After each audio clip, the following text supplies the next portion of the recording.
کسانی که از کنکورس ها ماشین، پول یا چیزی دیگری به دست می آورند، مردم آنها را تبریک می گویند. مادران و بزرگسالان برایشان دست جمعی دعا می کنند.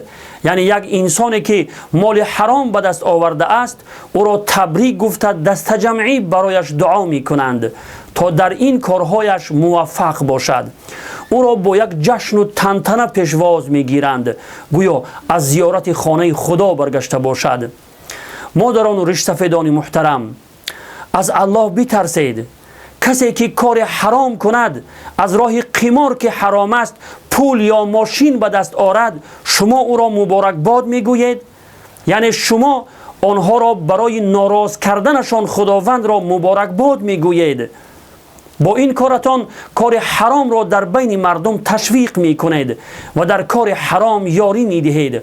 آیا شما میدونید که کنکورس هایی که امروزها تشکیل میکنند همه اش قمار و حرام است؟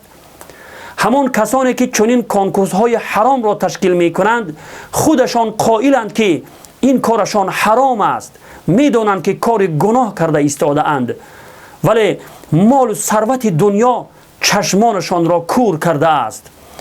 عموما انسان مسلمان وقتی نعمتی برایش برسد خوشحال می شود و حمد و ثنای الله را می گوید، ولی در عجبم که امروزها مردم در کار گناه چنان خوشنود می شوند که گویا عبادت بزرگ را انجام داده اند.